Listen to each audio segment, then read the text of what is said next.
N introduction to ordinary differential equation by E.A. Coddington. अभी तक के बीएससी में हमने नोट्स से पढ़ाई की है, तो कुछ तो आदतें बदलनी चाहिए बीएससी और एमएससी की। बाकी के पेपर में भी आपको सिस्टमेटिक नोट्स प्रोवाइड किए जा रहे हैं, अच्छी बात है, बट इसके साथ साथ टेक्स्ट बुक का रीडिंग भी होना जरूरी है। और टेक्स्ट बुक कैसे रीड की जाए और उसमें से क्या हमारे काम का है वो नोट डाउन किया जाए, इसको जरा कुछ क्लासेस में समझते हैं। जब कोई टेक्स्ट बुक बोलकर दी हुई हो तो पढ़ते समय वो टेक्स्ट बुक पढ़ने का जो पैटर्न है वो बिल्कुल स्टार्टिंग से पढ़ा जाना चाहिए। तो अभी तो हम पूरा नहीं पढ़ेंगे प्रीफेस ऑनवर्ड्स, लेकिन जब आप पढ़ाई करें तो जो भी इसका इंट्रोडक्शन प्रीफेस पार्ट है ये सब पढ़ते हुए, कंटेंट क्या है ये सब देखते हुए हम डायरेक्ट अभी प्रिलिमिनरीज यहाँ से स्टार्ट करते हैं। तो बेसिक कुछ चीजें हैं वो तो आ जाती है समझ में। इंट्रोडक्शन दिया है, इसमें क्या क्या पढ़ना है हमको सब। चैप्टर का नाम क्या दिया हुआ है और नंबर क्या है उसका, 0 नंबर प्रिलिमिनरीज। हालांकि बहुत सी चीजें हमको पता है, कॉम्प्लेक्स नंबर ऐसी बात नहीं हमारे लिए नया है, लेकिन कॉम्प्लेक्स नंबर को कैसे तैयार किया, ये जो अप्रोच है, ये अप्रोच आगे के जो नोटेशंस है वो नोटेशन समझने के काम आएगा। तो कॉम्प्लेक्स नंबर से स्टार्ट करते हैं। डायरेक्ट कॉम्प्लेक्स नंबर को कॉम्प्लेक्स नंबर नहीं बोला है।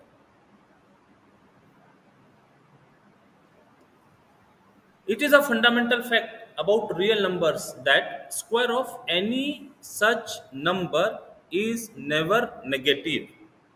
अब बहुत ध्यान से पढ़ने की जरूरत है सेंटेंस को। Square of any real number is never negative. Online सुन पा रहे हैं सभी, देख पा रहे हैं screen? Yes sir, yes okay. Yes sir.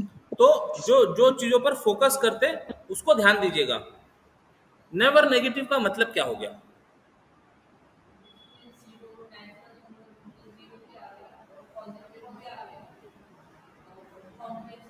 नहीं, जब हम नंबर को कैटेगरी की बात करते हैं, नंबर को कैटेगरी में रखने की बात करते हैं, तो 3 कैटेगरी होती है। कैटेगरीज बोल रहे हैं, वो नंबर सिस्टम नहीं बोल रहे, नंबर की कैटेगरी। 3 कैटेगरी में पहला नेगेटिव नंबर, दूसरा पॉजिटिव नंबर और तीसरा 0। ये 3 कैटेगरी होती है। तो कोई भी रियल नंबर का स्क्वायर नेगेटिव नहीं होगा। इसका मतलब क्या हो गया? 0 हो सकता है, पॉजिटिव हो सकता है।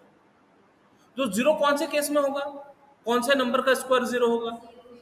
केवल 0 के केस में। बाकी सभी रियल नंबर का स्क्वायर पॉजिटिव होगा। कई बार जो हमने पढ़ा होता है, हम ऐसा पढ़ते हैं थोड़ा सा रफ स्पीकिंग में कि square of any real number is always positive. सोचकर देखो, कई बार हमारे माइंड में ऐसा सेंटेंस रहता है, square of any real number is always positive. ये करेक्ट नहीं है, क्योंकि 0 ऐसा नंबर है जिसका स्क्वायर 0 होगा। तो ये करेक्ट सेंटेंस दिया है, square of any real number is never negative. तो ये एक एक जो वर्ड होता है, ये एक एक वर्ड समझना जरूरी है, और यहां से हमारे फाउंडेशंस क्लियर होते हैं। Thus, there is no real x which satisfy the equation x square plus 1 equal to 0। नहीं हो सकता कोई भी नंबर, क्योंकि कोई भी रियल नंबर का स्क्वायर नेगेटिव होगा नहीं, तो -1 भी नहीं होगा, इसलिए x square plus 1 equal to 0 को कोई सोल्यूशन नहीं मिलेगा, रियल नंबर सिस्टम में तो नहीं मिलेगा। We shall use the real number to define new numbers. क्या बोला है? We use real number to define new numbers which include numbers which satisfy such equations. अब ये इक्वेशन सेटिस्फाई करने के लिए complex number z is an ordered pair। तो complex number z is an ordered pair of real numbers। अभी तक क्या पढ़ते थे कॉम्प्लेक्स नंबर को हम? x प्लस आई वाई। अभी आया कि कोई यहाँ पर मेंशन ही नहीं है, केवल ऑर्डर्ड पेयर के फॉर्म में बोला x, y ordered pair, and we write z is equal to ordered pair x, y। सब साथ साथ में चल रहे हैं? ऑनलाइन सब साथ साथ में चल रहे हैं? Yes sir. ओके। तो अब यहाँ पर आई का अभी तक तो कोई रोल नहीं है, नए तरीके से कॉम्प्लेक्स नंबर दिया है ऑर्डर्ड पेयर x, y, और what are x and y? Real numbers. तो ऐसे दो कॉम्प्लेक्स नंबर ले लिए, z1 x1 y1, z2 x2 y2। जब भी कोई नई कंसेप्ट डिफाइन होती है तो उसके साथ उसका अलजेब्रा डिस्कस करना होता है। अलजेब्रा मतलब फंडामेंटल ऑपरेशंस क्या होंगे ये डिस्कस करना होता है। तो ये दो नंबर लेकर उसके ऑपरेशंस आगे डिस्कस करते हैं। Are two such numbers we define z1 to be equal to z2 and write it as z1 equal to z2 if x1 equal to x2 y1 equal to y2। Sum z1 plus z2 is defined to be complex number given by z1 plus z2 is equal to ordered pair of x1 plus x2, y1 plus y2। आप इसको इसी form में सोचिए, अभी उसको अपने z plus आई Y के form में भी थोड़ी देर के लिए अलग रखते, उसको बाजू में रखिए, ठीक है। तो जो रूल हमने x प्लस आई वाई के साथ पढ़ा वही सारी चीजें हैं, लेकिन लिखने का पैटर्न डिफरेंट है।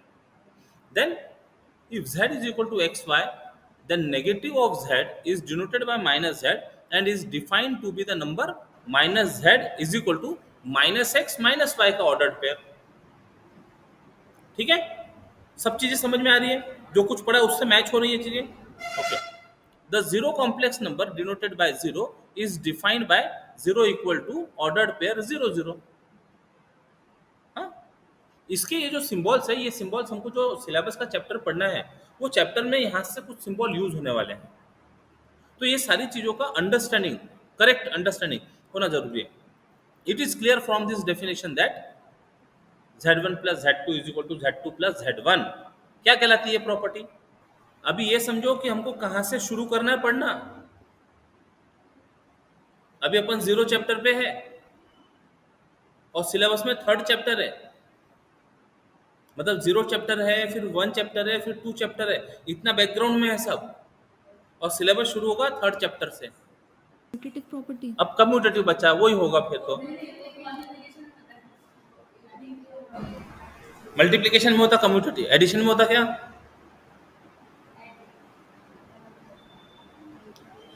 ये जो पॉजेज है ना, ये जो पॉजेज है, ये पॉजेज हमको सोचने का समय देता है, ठीक है ना।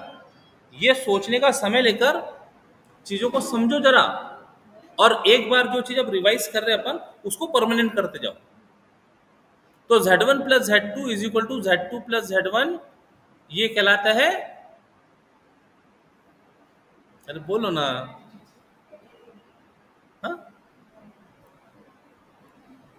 Commutative property.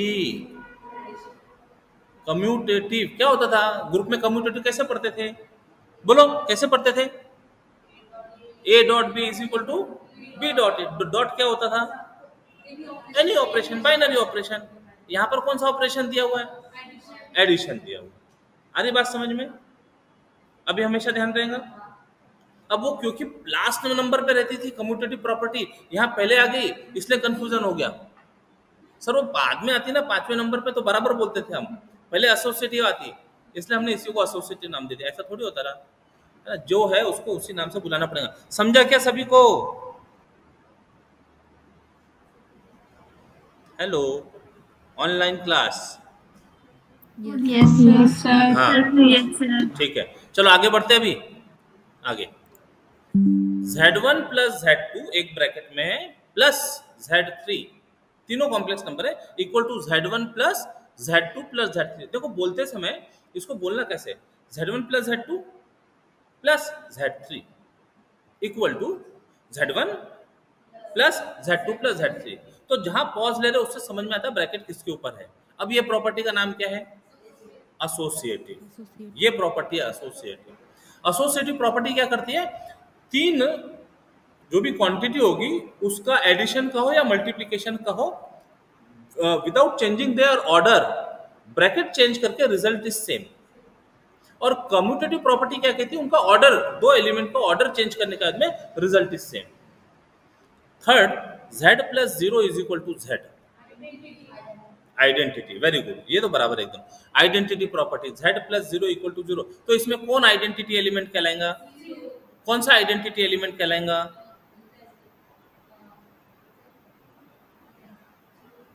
Additive identity element. Additive identity element with respect to addition, operation addition है ना।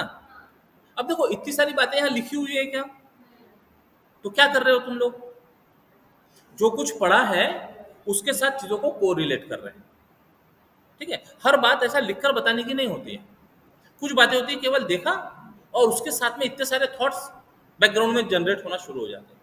नंबर क्या fourth, z plus minus z equal to 0, inverse property. तो कौन इनवर्स हो गया यहाँ पर,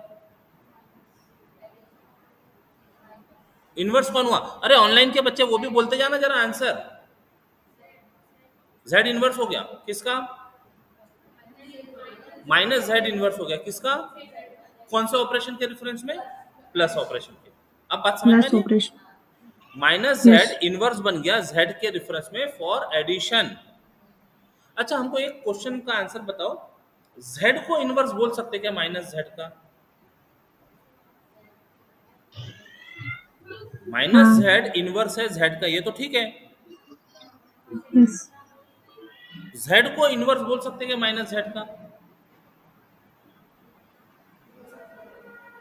एक साथ बोल सकते हैं बोल यस सकते सर हैं, बोल हाँ, सकते हैं। कैसे बोल सकते हैं, रीजन हाँ बताओ। क्योंकि वो प्लस जेड और माइनस जेड रहता है तो इनवर्स। एसोसिएटिव नहीं,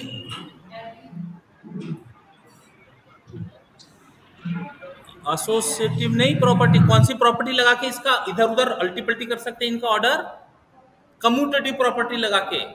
अपन ने फर्स्ट प्रॉपर्टी पढ़ा ना, z1 plus z2 is equal to z2 plus z1, तो उनका ऑर्डर इधर उधर कर सकते हैं, वो परमिसिबल है। तो ये जो z प्लस माइनस z लिखा है उसको हम minus z plus z equal to 0 बोल सकते हैं, और जैसे ऐसा बोला minus z plus z equal to 0, तो z become inverse of minus z for addition.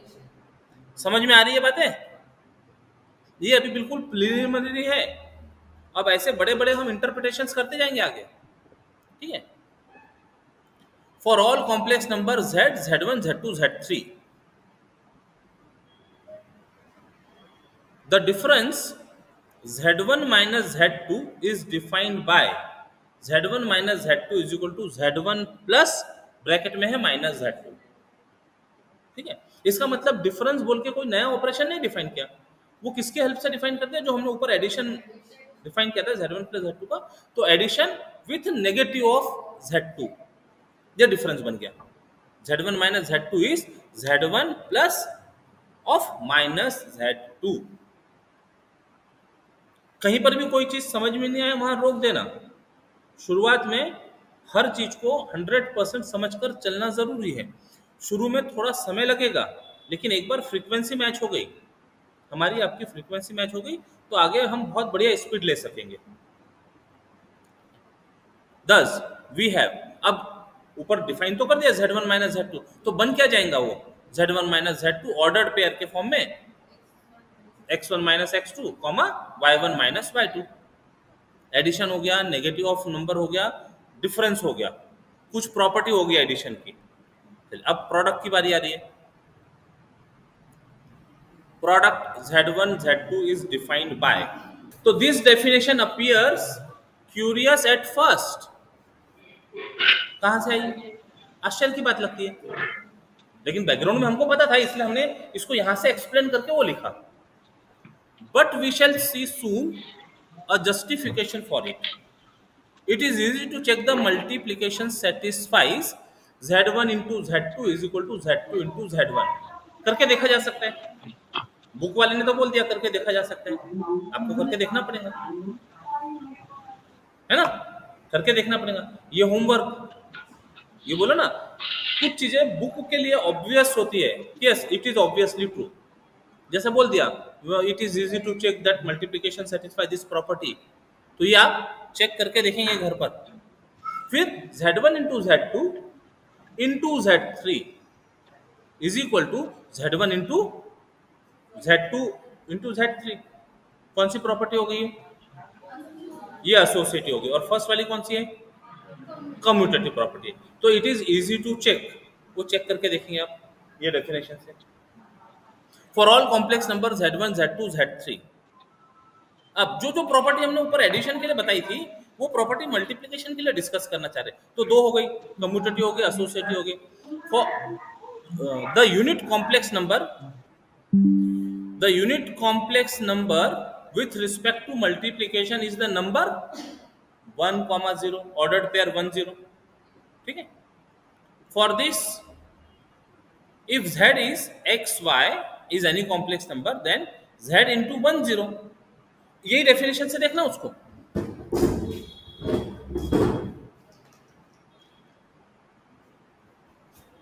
z into 1 0, z मतलब x y 1 0 मल्टीप्लाई करते हैं, फर्स्ट के साथ फर्स्ट, सेकंड के साथ सेकंड, फर्स्ट के साथ सेकंड, सेकंड के साथ फर्स्ट। क्या हो गया?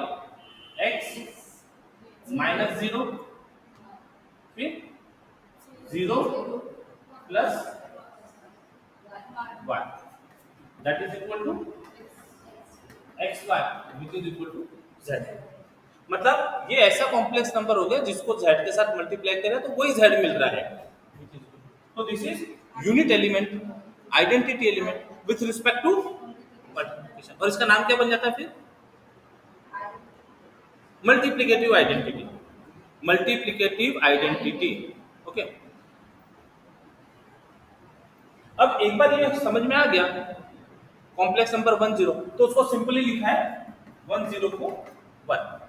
लेकिन जब हम कॉम्प्लेक्स नंबर की बात करें तो कॉम्प्लेक्स नंबर कैसे लिखे गए हैं? ऑर्डर्ड पेयर के फॉर्म में। For this reason we denote complex number 1 0 by just 1, and then we have next property number 7 बोलकर दिया हुआ है, z into 1 is equal to z। ये अभी हमने प्रूव किया, z into 1 is equal to z। दिखने के लिए कितनी ऑब्वियस सी बातें हैं, और ये सब हम स्कूल में पढ़ते आए हैं। कोई भी नंबर के साथ 1 मल्टीप्लाई किया तो नंबर मिलता है, लेकिन वो सारी चीजें बाकायदा रूल फॉलो करते हुए आ रही है। Further, if z equal to x y is not equal to 0 0, इसका मतलब क्या होगा? क्या बोलेंगे इसको? मतलब if z is non zero complex number, है ना, if z is non zero complex number, there is unique complex number w such that z into w is equal to 1। 1 मतलब कॉम्प्लेक्स नंबर 1, ऑर्डर्ड पेयर 1,0। क्या बोलना चाह रहे हैं? यदि z कोई जीरो कॉम्प्लेक्स नंबर नहीं हो तो उसके लिए कोई ऐसा कॉम्प्लेक्स नंबर w मिलेगा जिसका प्रोडक्ट 1 हो। ऐसी कौन सी प्रॉपर्टी कहलाती है? आइडेंटिटी तो होगी ना, 1 मिल गया identity. Inverse property, inverse property, inverse property with respect to multiplication. अच्छा, मल्टीप्लिकेशन की बात हो रही तो जीरो का इनवर्स एग्जिस्ट होता नहीं है, तो इसलिए पहले कंडीशन बोल दिया कि z is non zero complex number, then there exist a complex number w such that product is equal to identity element 1। Okay, so if w के लिए कुछ नोटेशन ले लिया, if w is ordered pair u v where u and v are real number, then the equation z into w equal to 1 says that z x y w u v here। क्या बोलना चाह रहे हैं? This is not equal to 0, this is not equal to 0, z is not equal to 0, z into w is equal to 1 means what? It is 1 0। तो पहले z w का product देख लेते हैं। z w x y u v product, first का first, second का second, x u minus y v, फिर first का second, second first, x v plus y u, ये प्रोडक्ट आता था। और दिस प्रोडक्ट इज 1 0, और ऊपर हमने दो कॉम्प्लेक्स नंबर का इक्वलिटी चेक किया हुआ है, तो z1 इक्वल टू z2 कब? When x1 is equal to x2, y1 is equal to y2। तो this is equal to 1, xu minus yv is equal to 1 and xv plus yu equal to 0। करेंगे क्या इनका? इतना सब करके तो लाया, इसका करना क्या है? ये z के लिए ऐसा w एग्जिस्ट होता है, बोल रहा था ऊपर, for non zero z there exist a w such that product is 1। तो कौन सा w है ये फाइंड करना है, मतलब u और v की वैल्यू फाइंड करना है। अब चीजों को कनेक्ट करो, u और v फाइंड करना है, इसका मतलब u और v में दो इक्वेशन चाहिए, ये दो इक्वेशन है। समझ में आ रही बात है? इसको कहते हैं कनेक्टिंग द डॉट्स। अब इनको हम साइमल्टेनियस मेथड से सॉल्व कर सकते हैं, u और v की वैल्यू फाइंड कर सकते हैं, वो किया जा सकता है। अभी एमएससी में आ गए, वो 11th क्लास के कौन सा रूल से फाइंड करते हैं? हाँ, क्रैमर्स रूल। अब देखो, केवल क्रैमर्स रूल बोलने से सारी चीजें क्लियर हो जाती, तो क्रैमर्स रूल से इसको सॉल्व किया जा सकता है। किसके लिए? u और v के लिए। वहां डायरेक्ट दिया हुआ है, तो अब ये जो बीच की जो गैप है ये भरते आनी चाहिए अपने को। समझ में आया? हाँ, अच्छा लग रहा है? हाँ, अच्छा लग रहा है। बीएससी से अच्छा लग रहा है? थोड़ा बड़ा होने की फीलिंग आ रही है? हाँ, समझ भी पा रहे हैं हम अभी चीजों को। ऊपर कंडीशन क्या दी थी? z is not equal to 0। तो z is not equal to 0 का मतलब क्या हुआ था? x is not equal to 0, y is not equal to 0। दोनों एक साथ 0 नहीं होना चाहिए। z is not equal to 0 था ना, ये मतलब x is not equal to 0, y is not equal to 0। दोनों एक साथ 0 नहीं है, तो जो डिनोमिनेटर है x² प्लस y² वो भी 0 नहीं रहेगा। इसका मतलब ये जो u और v मिल रहा है ये मीनिंगफुल है। कैसी कनेक्शन है? देखो, वहां से कैसा यहां तक के कनेक्शन है, ये चीजों को अब पकड़ना जरूरी है। अब केवल हमको पास होने के लिए नहीं पढ़ना है, अब सब्जेक्ट को सीखना है, उसकी गहराई में जाकर सीखना है। और एक सब्जेक्ट को यदि सही तरह से पढ़ना शुरू कर दिया ना, उसकी हेल्प सभी सब्जेक्ट को पढ़ने में आ जाएगी। हर सब्जेक्ट में वो इनसाइट डेवलप होना शुरू हो जाएगी। ठीक है, यहां तक कैसा? बढ़िया, एकदम। आगे बढ़ते हैं। तो which is equivalent to the assumption we made that z is not equal to 0. Thus, the number w such that z into w is equal to 1 is called reciprocal of z, जिसको हम inverse of z भी बोल रहे थे। Inverse of z कहो, reciprocal of z कहो, and it is denoted by z power -1 या फिर 1 अपॉन z। तो जो w है वो w क्या बन गया? ये जो प्रोडक्ट है z into w is equal to 1, तो w इज z पावर -1 या 1 अपॉन z। तो उसको w पावर -1 बोल सकते थे कम्यूटेटिव प्रॉपर्टी लगा के, w into z is equal to -1, w into z is equal to -1। तो z can be written as reciprocal of w, लेकिन कंडीशन क्या होनी चाहिए थी फिर? w is not equal to 0। तब w दिया होता था w is not equal to 0, और उसके रेफरेंस में हम z फाइंड करते थे। अब चीजों के साथ खेलना आ गया, एक्सपेरिमेंट करना आ गया। ठीक है, चले आगे। 10 z इनवर्स जो हमारा w था वो x y के टर्म में लिख देते u और v को, तो w is nothing but z inverse which is u और v, और u और v ये है x upon x² plus y² and -y upon x² plus y² provided z is not equal to 0। अब जैसे इनवर्स एग्जिस्ट हो गया तो इनवर्स के साथ कुछ प्रॉपर्टी आ जाती है एग्जिस्टेंस में। z into z inverse is equal to 1 रहेगा, रेसिप्रोकल है ना वो, तो रेसिप्रोकल को नंबर के साथ मल्टीप्लाई करेंगे तो 1 मिल जाएगा। कंडीशन होनी चाहिए लेकिन denominator is not equal to 0, लिखा है साइड में z is not equal to 0। The quotient z1 upon z2 is defined when z2 is not equal to 0 by z1 upon z2 is equal to z1 into z2 का power -1। अभी तक के हमने addition देखा था, subtraction देखा था, multiplication देखा था, दो कॉम्प्लेक्स नंबर का डिवीजन नहीं देखा था। तो डिवीजन के लिए पहले इनवर्स डिफाइन किया, और इनवर्स डिफाइन करने के बाद अब डिवीजन की बात होने लगी कि z1 अपॉन z2 मतलब product of z1 into z2 inverse. और नेचुरली कब क्वोशंट डिफाइंड होगा? जब डिनोमिनेटर नॉट इक्वल टू 0 होगा। इनवर्स कब एग्जिस्ट होगा? जब वो खुद नॉन जीरो रहेगा। फास्ट तो नहीं हो रहे, चीजें सब समझ में आ रही है? Online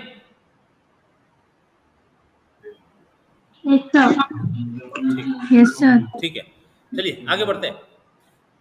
the interaction between addition and multiplication is given by the rule. Interaction मतलब रिलेशन बोलो, अभी हमने अलग अलग पढ़ा, एडिशन ऑफ कॉम्प्लेक्स अलग पढ़ा, मल्टीप्लिकेशन ऑफ कॉम्प्लेक्स नंबर अलग पढ़ा।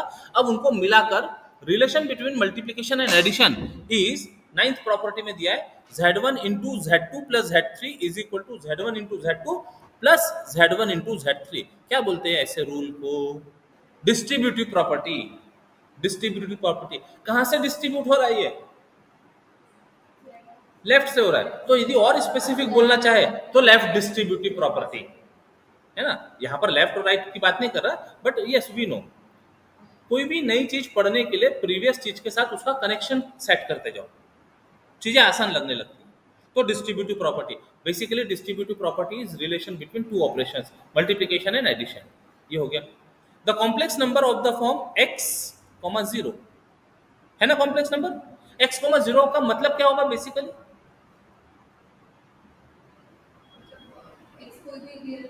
उसको लिख सकते हैं हम कॉम्प्लेक्स नंबर के फॉर्म में। x, 0 का मतलब it is real number x, can be express as a complex number x, 0। थोड़ा सा डिस्टेंस बना के रखो और एक्सप्रेशन दिखने दो। अभी क्लास में यदि आए हो तो तुम्हारे एक्सप्रेशन पूरे पूरे दिखने दो। ऑनलाइन के तो एक्सप्रेशन नहीं देख पा रहे हम, तो कोई भी x रियल नंबर को हम कॉम्प्लेक्स नंबर के फॉर्म में लिख सकते हैं, x, 0। उसके लिए आगे की बातें हो रही है। The complex number of the form x0 are such that the negative and reciprocal of such number have the same form। Same form मतलब पहला कंपोनेंट मिलेगा कुछ तो भी और दूसरा कंपोनेंट 0 है। कैसे? तो minus of x0 is minus x0, उसी के जैसा फॉर्म है। यदि हम हमारे लैंग्वेज में बोलना चाहे तो ऐसा नंबर जिसका इमेजिनरी पार्ट 0 है। ठीक है। फिर रेसिप्रोकल की यदि बात करें, x, 0 का रेसिप्रोकल, अभी x, 0 का रेसिप्रोकल ये पूरा पूरा मेथड से फाइंड किया जा सकता है, और वो फाइंड करने के बाद में उसका आंसर दिखता x इनवर्स, 0। सीधी बात है ना। जब रियल नंबर है 2 है तो 2 का रेसिप्रोकल क्या होगा? 1/2। तो 2 को कॉम्प्लेक्स फॉर्म में कैसे लिखेंगे? 2, 0, 2, 0। उसका रेसिप्रोकल कैसे लिखा जाएगा? 1/2, 0। तो वो सेम फॉर्म हो गया, x, 0 के फॉर्म में हो गया। तो negative number and reciprocal of real numbers are in the same form, ये उसका मीनिंग हो गया। ठीक है। Provided x is not equal to 0, denominator में x is not equal to 0। Moreover, the sum and product of two such number have the same form, x1 plus 0, x1 plus x2, दो real number का addition real number होगा। Complex form में लिखा x10 plus x20 is x1 plus x2, 0 plus 0 is 0, same form में आ गया। Second part, second component is 0। Product find कर लेते, x1 x2, तो x1, 0, x2, 0, प्रोडक्ट ये मेथड से फाइंड करो। तो क्या? पहले को पहले के साथ, दूसरे को दूसरे के साथ, बीच में माइनस साइन, तो आया x1 x2। पहला दूसरे के साथ, दूसरा पहले के साथ, 0, 0 plus 0, 0। समझ में आ रही बातें? पक्का? ठीक। तो जितने भी रियल नंबर है वो सारे रियल नंबर कॉम्प्लेक्स नंबर लिखे जा सकते हैं। 1-to-1 correspondence हो गया। The real number are in 1-to-1 correspondence with the complex number of such form. The real number x correspond to complex number z equal to x0. Further, as we have just seen, the number corresponding to minus x, x power minus 1, x1 plus x2, x1 x2 are just minus z, z inverse, z1 plus z2, z1 into z2। कब? if z1 is equal to x1, 0, z2 is equal to x2, 0। ठीक है। तो जो चीजें real number की property satisfy कर रही थी, यदि इस फॉर्म में हम हमारा कॉम्प्लेक्स नंबर ले तो कॉम्प्लेक्स प्रॉपर्टी भी सेटिस्फाई होती दिखती है। For this reason it is usual to identify complex number x, 0 with the real number x, and we write x is equal to x, 0। Complex form में लिखा हमने real number को। Notice that this agree with our earlier identifications. 0 can be written as 0, 0, 1 can be written as 1, 0। सब match हो रहा है, सब match हो रहा है। इन दिस सेंस, ध्यान से सुना, अब जरा इंपॉर्टेंट पॉइंट है। In this sense complex number contain the real numbers. एक पार्ट हो गया कॉम्प्लेक्स नंबर का, एक पार्ट हो गया रियल नंबर्स। कॉम्प्लेक्स नंबर उसका एक्सटेंशन है, बड़ा पार्ट है, उसके अंदर रियल नंबर सब समा गए। द प्रॉपर्टीज 1 से 9 तक के, वो प्रॉपर्टी नंबर है 1 से 9, which hold for complex number are also valid for real numbers, and thus we see that we have succeeded in enlarging the set of real numbers without losing any of these algebraic properties. तो शुरुआत कहां से की थी हमने? Equation x square plus 1 equal to 0 से की थी, जिसका कोई सॉल्यूशन मिलता नहीं, वो रियल नंबर में था। अब हम एक्सटेंड करते करते उसको कॉम्प्लेक्स नंबर तक के ला लिए, तो वो जो इक्वेशन थी x square plus 1 equal to 0, ऐसी इक्वेशन कॉम्प्लेक्स नंबर के लिए भी लिखी जा सकती है, z square plus 1 equal to 0।